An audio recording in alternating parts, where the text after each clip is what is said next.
Há um ano atrás, eu cheguei em Portugal.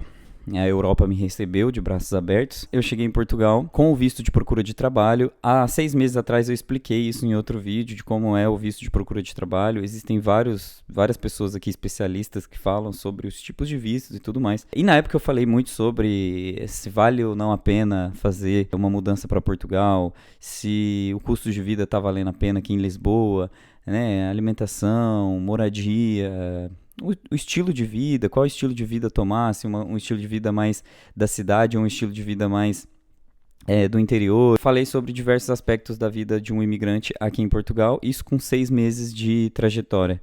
E agora, com um ano, eu já tenho alguns outros pontos de vista, eu queria falar para vocês.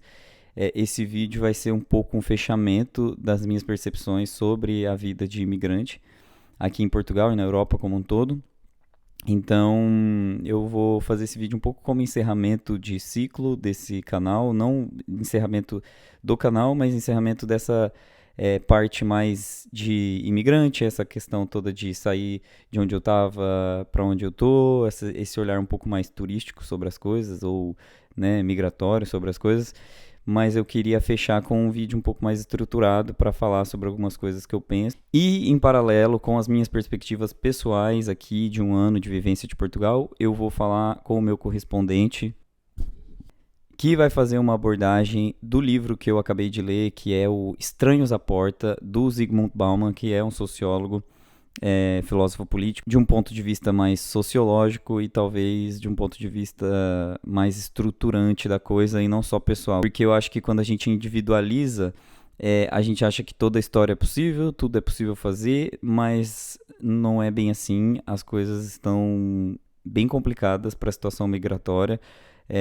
O processo ele não é só individual, ele é um processo coletivo e ele é um processo que, se não for pensado como coletividade, como um grupo que precisa se sustentar, a individualidade vai ser perdida e aos poucos as pessoas vão perder a autonomia e a segurança institucional. E é por isso que eu acho que é importante falar sobre essa perspectiva. Então vamos lá. Refugiados da bestialidade das guerras, dos despotismos e da brutalidade de uma existência vazia e sem perspectivas, têm batido à porta de outras pessoas desde o início dos tempos modernos. Para quem está por trás dessas portas, eles sempre foram, como são agora, estranhos. Estranhos tendem a causar ansiedade por serem diferentes, e assim, assustadoramente imprevisíveis, ao contrário das pessoas com as quais interagimos todos os dias e das quais acreditamos saber o que esperar.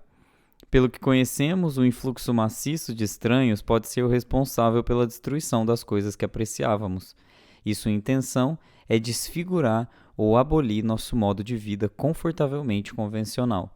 Essas pessoas com as quais estamos acostumados a coexistir em nossos bairros, nas ruas das cidades ou nos locais de trabalho, nós a dividimos, em geral, entre amigas ou inimigas.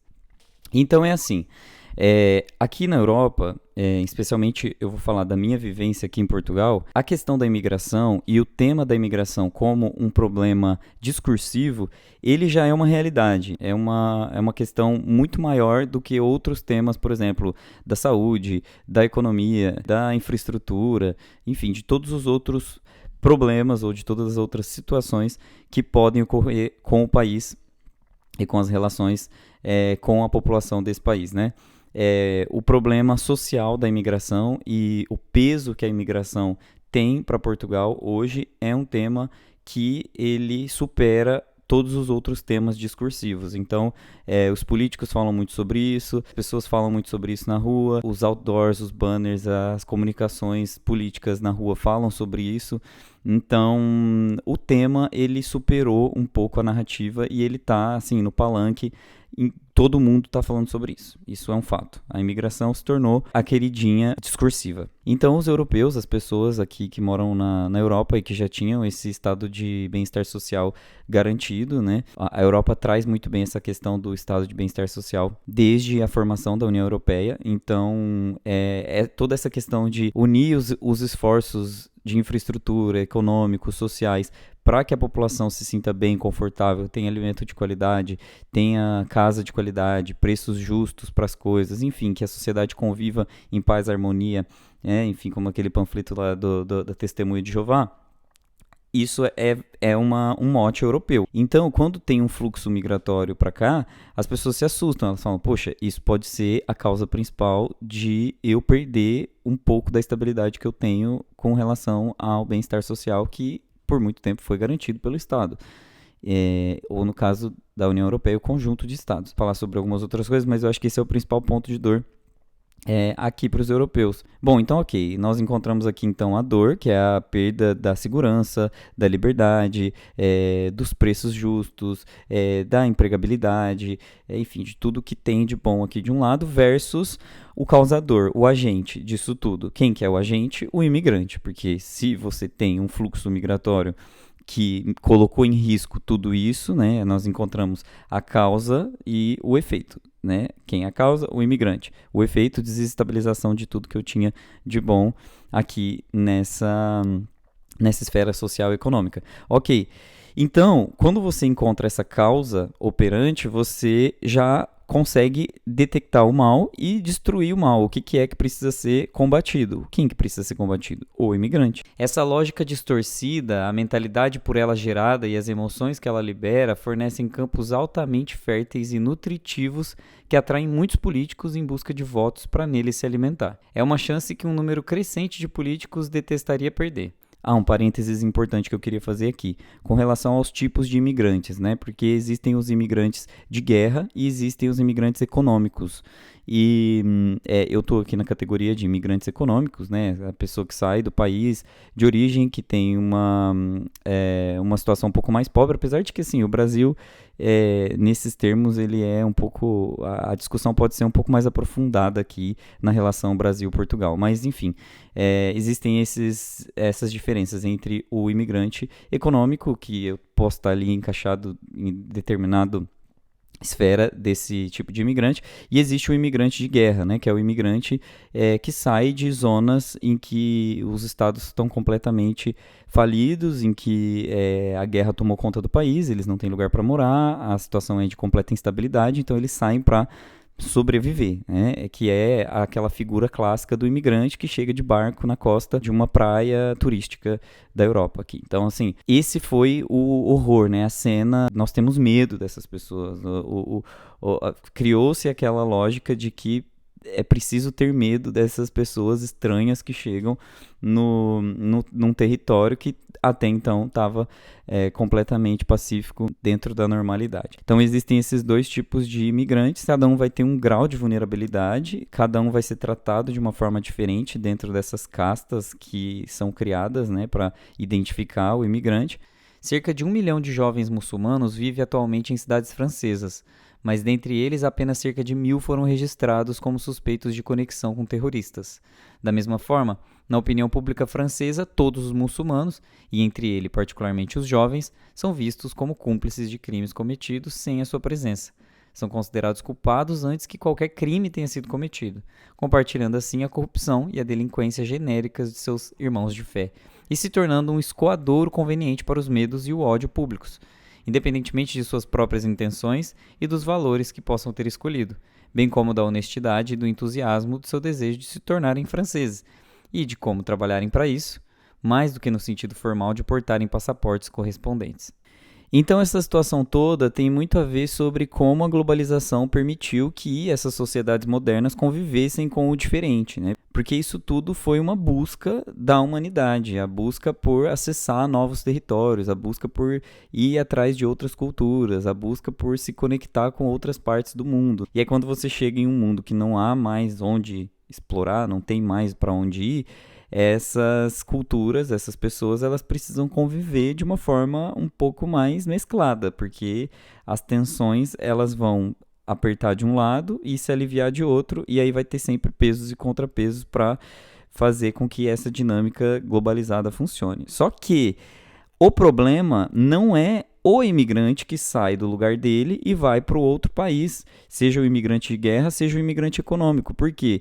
Os imigrantes, eles buscam, as pessoas em geral, elas, agora sem usar o termo imigrante, as pessoas, elas buscam situações em que elas se sintam mais confortáveis, e aí vão ter várias dinâmicas para isso se materializar. Algumas pessoas vão buscar formas administrativas, algumas outras pessoas vão estar em situações vulneráveis em que elas vão precisar fazer de tudo para acessar uma situação de maior qualidade. Tem pessoas que estão em situação de guerra, como eu já falei, e que elas precisam se colocar em um lugar em que elas se sintam minimamente confortáveis, que elas possam saber que no dia seguinte elas vão acordar e conseguir comer um prato de comida. Então, essa dinâmica migratória, ela tem muito mais a ver com uma força externa ao imigrante do que com o próprio imigrante. Então, combate-se muito um sintoma e não a causa. Isso é uma coisa que na minha cabeça deveria ser o óbvio, e pode ser que muita gente que, enfim, esteja assistindo esse vídeo entenda isso que eu estou falando.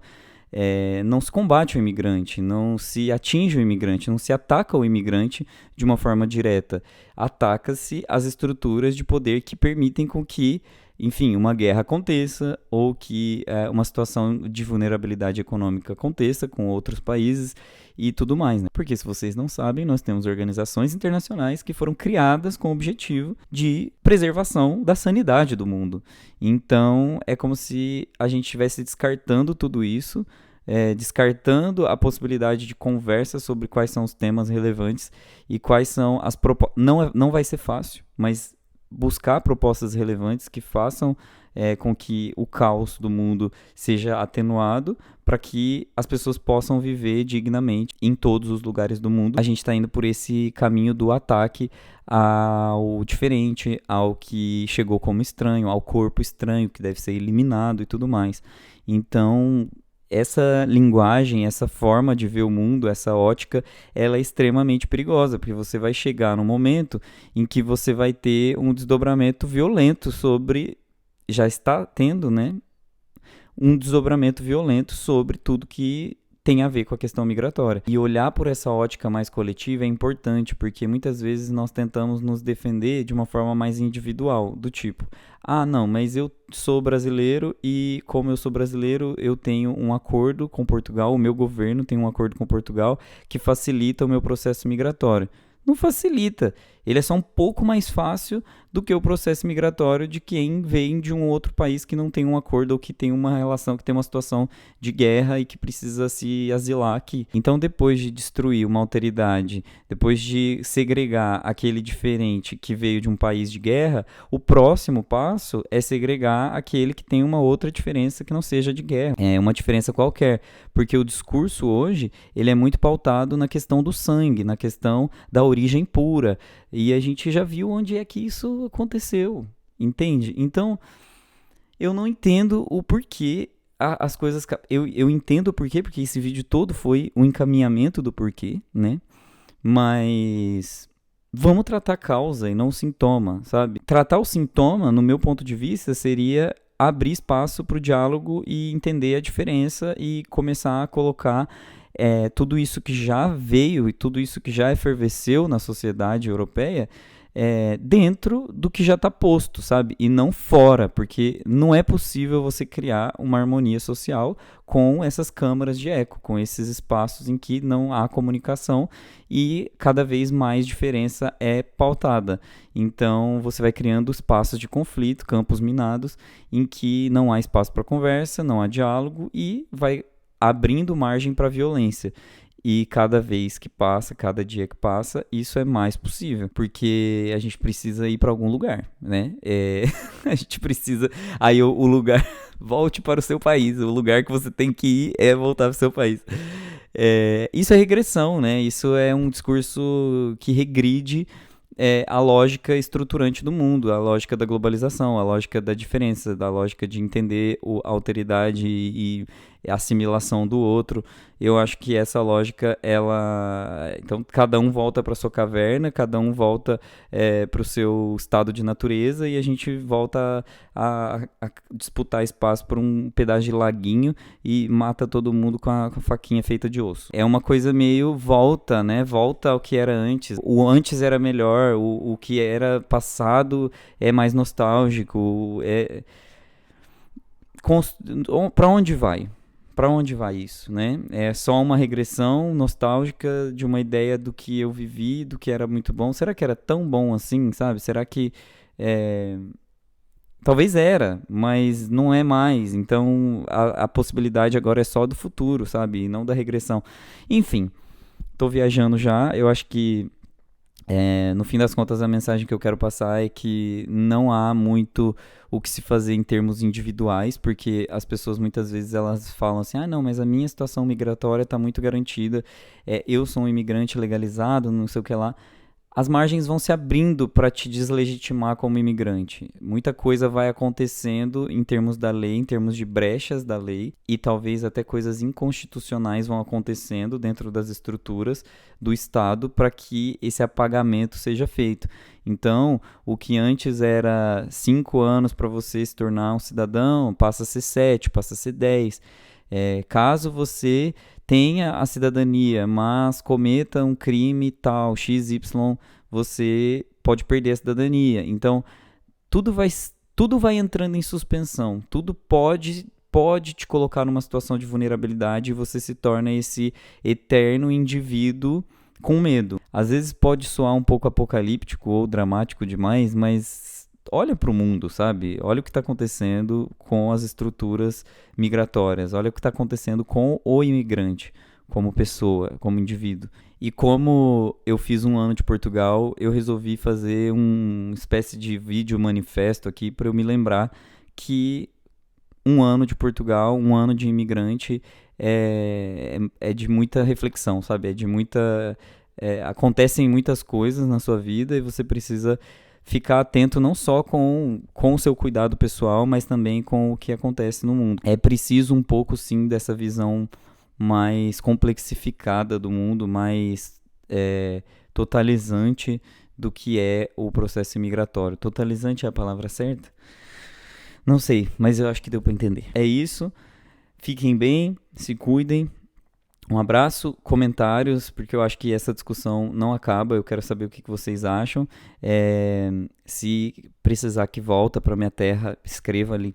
Volta para a terra. Vai embora. Ninguém te perguntou. Pessoa... Comenta. Às vezes você quer comentar. Não entendeu o vídeo, provavelmente.